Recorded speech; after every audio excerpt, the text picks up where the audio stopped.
नमस्कार, मैं हूं श्वेता झा और आप देख रहे हैं हमारी खास पेशकश। नोएडा, ग्रेटर नोएडा में घरों का सपना देखने वाले लोगों की तादाद लाखों में है। यहाँ पर बेहतरीन लोकेशन में वाजिब दाम में आपको ऐसा घर मिल जाता है जो कि देश के किसी भी विकसित शहर में आपको मिलना मुश्किल होता है। जो डेवलपर्स हैं उन्होंने सपने बेचे, बायर्स ने सपने खरीदे भी एक अच्छे घर में रहने का। लेकिन इस बीच डेवलपर्स ने खूब पैसे कमाए और अपना कारोबार खड़ा किया, लेकिन डेवलपर्स के सपनों को साकार नहीं कर पाए। यानी कि इस रेतीली जमीन पर जो बुलंद इमारत खड़ी करनी थी, वो इमारत ये डेवलपर्स नहीं खड़ा कर पाए।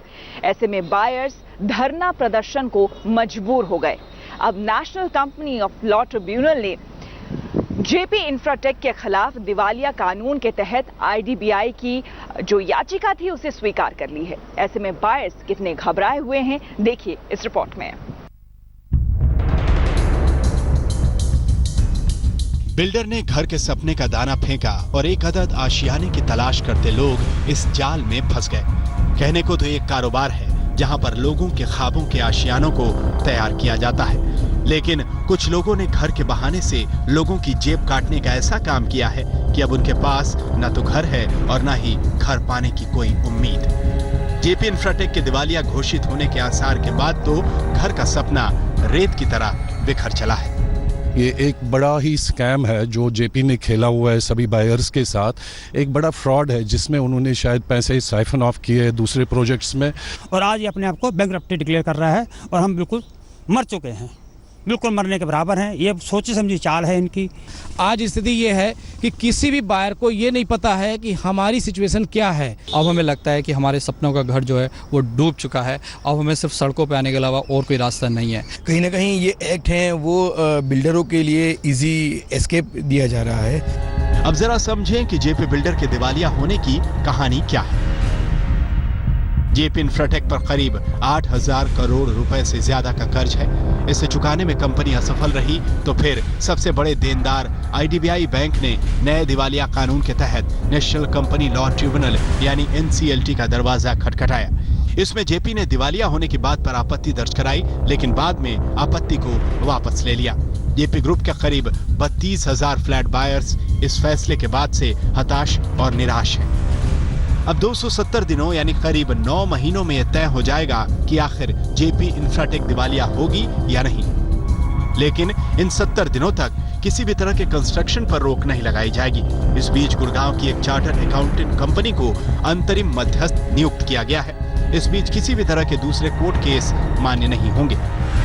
हालांकि एनसीएलटी में अचानक से दिवालिया कानून के खिलाफ आपत्ति कर रहे जेपी इंफ्राटेक के पीछे हट जाने से सवाल तो खड़े होना लाजमी है। इस मुद्दे पर होम बायर्स को सरकार से बड़ी आस थी, लेकिन बीते 5 महीनों में केंद्र या यूपी सरकार कोई समाधान खोज नहीं पाई है। अब तो इस मामले का ठीकरा पिछली सरकारों पर फोड़ने का काम और शुरू हो गया है। इन सब दलीलों से अब जेपी ग्रुप के बायर्स संतुष्ट नहीं हैं। उनका आरोप है कि एनसीएलटी का रास्ता बिल्डरों को फंसे प्रोजेक्ट से बाहर निकालने के लिए बनाया गया है। एनसीडीआरसी में जाते हैं तो छोटे छोटे पॉइंट्स के ऊपर हमारे केस को लटकाया जाता है, सालों सालों लटकाया जाता है, और डेट जो मिलती है 6 महीने 8 महीने बाद की डेट मिलती है। और अब बैंकरप्टी में जाने के बाद वो सारे केस हमारे ठप हो जाएंगे और हम कुछ भी नहीं कर पाएंगे। जो अभी इन्होंने एनसीएलटी में एक सीधे नो ऑब्जेक्शन किया है, दैट इज ए प्रिपेलेंट स्कैम। सरकार इस मसले पर अब लीपापोती करने में जुट गई है। लोगों में इस फैसले के बाद से डर का माहौल है। उनमें घबराहट है कि कहीं बैंक उनके घर को भी तो नीलाम नहीं कर देंगे और उन्हें घर न मिलने के बावजूद ताउम्र ईएमआई चुकानी पड़ेगी। तो अब सुनने में ये आ रहा है कि मेरे फ्लैट को ऑक्शन कर दिया जाएगा और जो पैसा है आईडीबीआई ले जाएगा, क्योंकि वो स्कोर क्रेडिटर है कि 2022 तक मैं अपना घर प्राप्त कर लूँगा। और मैं आज एक होम लोन पे कर रहा हूँ, रेंट में दे रहा हूँ, और होम लोन मुझे उस चीज़ के लिए देना पड़ेगा जो मुझे अब शायद ना मिले। दरअसल इस मुद्दे को पिछली सरकारों की तरह मौजूदा सरकार ने भी कभी गंभीरता से नहीं लिया।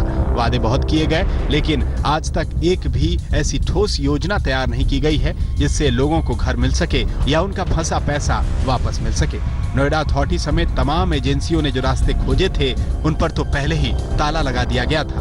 अब कंज्यूमर कोर्ट समेत बाकी दूसरे विकल्पों पर ताला एनसीएलटी ने लगा दिया है। यानी हालात न सुधरे तो हाथ में कुछ नहीं बचेगा। आदित्य के राणा, दिल्ली, आज तक। एनसीएलटी के इस फैसले का मतलब ये कतई नहीं है कि जेपी इंफ्राटेक दिवालिया हो गई है या फिर बायर्स के जो घर हैं उनका निर्माण रुक जाएगा।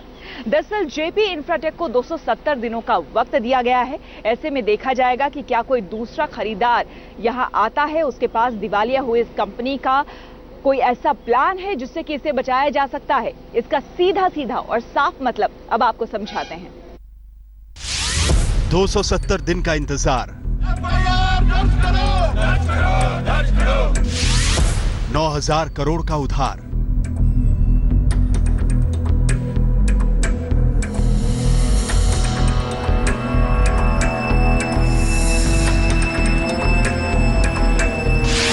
क्या होगा 28,000 ग्राहकों का बेड़ा पार।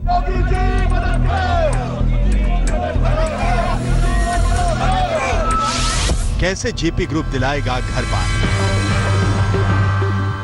नोएडा, ग्रेटर नोएडा के बड़े डेवलपर्स में जेपी ग्रुप का नाम शुमार किया जाता है। नोएडा से ग्रेटर नोएडा जाते वक्त एक्सप्रेसवे की खास लोकेशंस पर जेपी ग्रुप के प्रोजेक्ट्स आसमानी बुलंदियों को छूने के लिए बेकरार नजर आते हैं। हजारों लोगों को घरों का सपना दिखाने वाला यह ग्रुप अपनी चमक दमक तो कभी का लुटा चुका था, लेकिन अब तो जेपी ग्रुप की जमीन पर मालिकाना हक रखने वाली कंपनी जेपी इंफ्राटेक पर दिवालिया होने की तलवार लटक रही है। सबसे ज़्यादा जिनको तकलीफ होगी वो सिर्फ बायर को होगी। आज बिल्डर भी आराम से इसमें से निकल जाएंगे, बैंक अपने पैसे निकाल लेंगे, नोएडा अथॉरिटी अपने पैसे निकाल लेंगी, लेकिन कहीं पे भी ये कहा नहीं जा रहा है कि बायर को क्या होगा। आईडीबीआई बैंक की याचिका को नेशनल कंपनी लॉ ट्रिब्यूनल यानी एनसीएलटी ने स्वीकार कर लिया है। इसका मतलब ये हुआ कि एक प्रोफेशनल मध्यस्थ की मदद से अगले 9 महीने में कंपनी को कर्जा चुकाने की रणनीति बतानी होगी।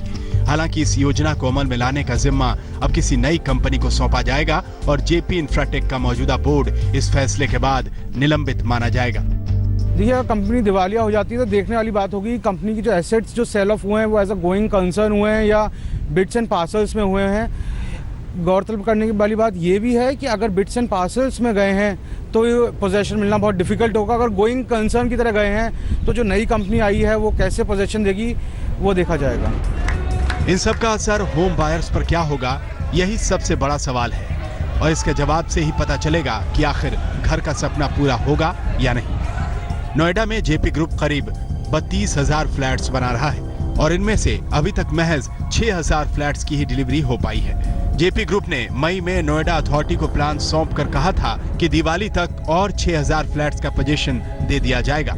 8,000 फ्लैट्स का पोजीशन देने के लिए 2018 तक का वक्त जेपी ग्रुप ने मांगा था। बाकी फ्लैट्स के पोजीशन के लिए कंपनी ने 2019 तक का वादा किया था। अब इन बाकी 24,000 फ्लैट बायर्स का क्या होगा? क्या 270 दिनों के भीतर इन प्रोजेक्ट्स में लगा निवेशकों का पैसा डूब जाएगा? अगर ये सवाल आपके भीतर चल रहे हैं तो अभी घबराने की जरूरत नहीं है। 270 दिन में ये प्रोफेशनल जो काम करेंगे इनको एक रिजोल्यूशन प्लान बनाना है और एक कमिटी ऑफ क्रेडिटर सेटअप किया जाएगा।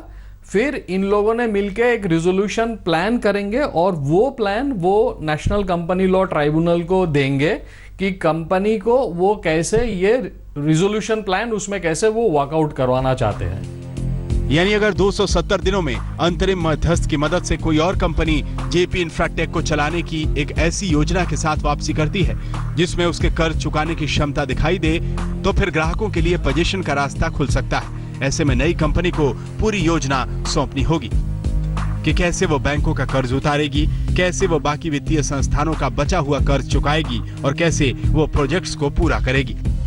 यानी साफ है कि एनसीएलटी का ये फैसला जेपी ग्रुप के 32,000 होम बायर्स के लिए राहत का पैगाम भी लेकर आ सकता है। 9 महीने के बाद नई कंपनी जो भी योजना सौंपेगी उस पर भरोसा भी किया जा सकता है, क्योंकि ये योजना एक प्रोफेशनल फाइनेंशियल एक्सपर्ट की मदद से बनाई जाएगी। देखिए, इस मसले का जो सबसे अच्छा समाधान वो ये है कि कंपनी की जो रिस्ट्रक्चरिंग है वो बहुत सक्सेसफुल हो जाए। 270 दिन बहुत क्रूशियल हैं। अगर वो 270 दिन में बाहर निकल पाई तो होम बायर्स को अपने घर मिलने की आशंका काफ़ी अच्छी है और उनको उनके घर मिल जाएंगे। तो अभी हमें यही उम्मीद करनी चाहिए। अब अगर नई कंपनी किसी ठोस योजना के साथ नहीं आती और अगर जेपी इंफ्राटेक दिवालिया हो जाती है तो फिर होम बायर्स के पास क्या विकल्प बचेंगे? इस दशा में कंपनी की संपत्ति को बेचा जाएगा और सबसे पहले इस हालत में दैनिक वेतन भोगियों की पिछले 2 साल की बकाया रकम लौटाई जाएगी। वाटरफॉल मैकेनिज्म के तहत इसके बाद बैंकों समेत तमाम वित्तीय संस्थानों के कर्ज की भरपाई की जाएगी। इसमें होम बायर्स का नंबर सबसे आखिरी में आएगा और उनकी रकम की भरपाई बाकी रकम से बराबर अनुपात में की जाएगी। अगर बाकी सभी रकम लौटाने के बाद रकम बचती ही नहीं है तो फिर होम बायर्स के हाथ कुछ नहीं आएगा और उनका निवेश डूब जाएगा। हालांकि जानकारों का मानना है कि जेपी इंफ्राटेक के एसेट्स को नीलाम करने की नौबत नहीं आएगी। उम्मीद है कि अंतरिम मध्यस्थ किसी और खरीदार की मदद से कंपनी को बचाने में कामयाब हो सकता है। मान लीजिए कोई ऑर्गेनाइजेशन, कोई कंपनी कहते हैं कि वो जेपी का ये बिजनेस आगे चलाएंगे, तो वो रिजोल्यूशन प्लान देंगे। जैसे जैसे रिजोल्यूशन प्लान आएगा रिजोल्यूशन एप्लीकेंट से, ये सारे प्लान ये insolvency professional committee of creditors को देंगे। फिर वो अगर अप्रूव करते हैं, फिर वो NCLT national company law tribunal को दिया जाएगा। अगर फाइनली कोई भी रिजोल्यूशन प्लान एक्सेप्टेड हो जाता है तो फिर उस प्लान के दौरान आगे काम चलेगा। यानी कुल मिलाकर जेपी के बायर्स के लिए एनसीएलटी का यह फैसला बहुत ज्यादा घबराने की वजह बनकर नहीं आया है। इस फैसले से तो रियल एस्टेट सेक्टर में एक जोरदार संदेश जाने की उम्मीद है, जिससे ग्राहकों को घर बनाकर देने के बारे में अब डेवलपर कोई कोताही नहीं बरतेंगे। रोशनी ठोकने के साथ आदित्य के राणा, दिल्ली, आज तक। मामला सिर्फ जेपी के 30,000 फ्लैट्स तक ही सीमित नहीं है। आम्रपाली के भी ऐसे हजारों खरीदार हैं जो इंतजार कर रहे हैं अपनी बारी का, अपने फ्लैट्स के मिलने का। यूनिटेक, सुपरटेक, 3C, ये भी वो तमाम बिल्डर्स हैं जिनका हाल भी कुछ इसी तरह का है। संकट की ये जड़ें आखिर कहां तक गहराई हुई हैं, आइए आपको अगली रिपोर्ट में दिखाते हैं।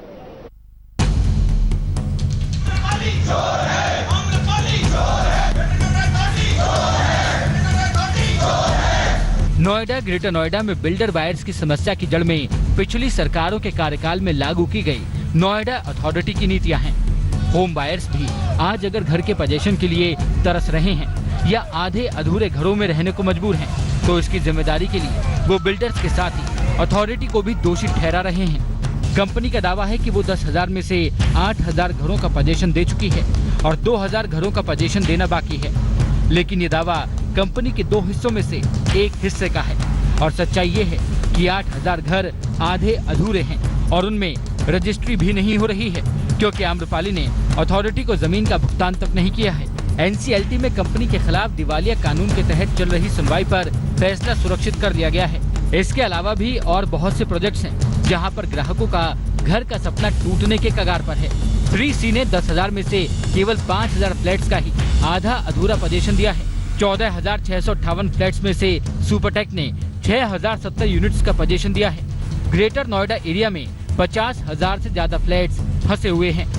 अब इस समस्या का समाधान आखिर क्या हो सकता है? कैसे घर खरीदारों को अपने आशियाने का मालिकाना हक मिल सकता है? इस मुद्दे पर अथॉरिटी बीते 5 महीनों में एक भी समाधान नहीं तलाश पाई है। हाल ही में जारी आंकड़ों के मुताबिक 3 मई से 7 अगस्त के बीच नोएडा अथॉरिटी को ग्रुप हाउसिंग की 202 शिकायतें मिली हैं। इन शिकायतों में किसी एक भी शिकायत का समाधान अथॉरिटी नहीं खोज पाई है। हालांकि इस विकल्प को आजमाने से पहले अथॉरिटी बिल्डरों से पैसा वसूलने के लिए हर कोशिश करने का दावा कर रही है, लेकिन किसी भी सूरत में अपने फ्लैट का पूरा दाम चुकाने वाले बायर से किसी तरह की रकम वसूलने का हक क्या किसी अथॉरिटी या किसी सरकार को मिलना चाहिए? आदित्य के राणा, नोएडा, आज तक। हमारी इस खास पेशकश में फिलहाल इतना ही। देश और दुनिया की बाकी खबरों के लिए आप देखते रहिए आज तक।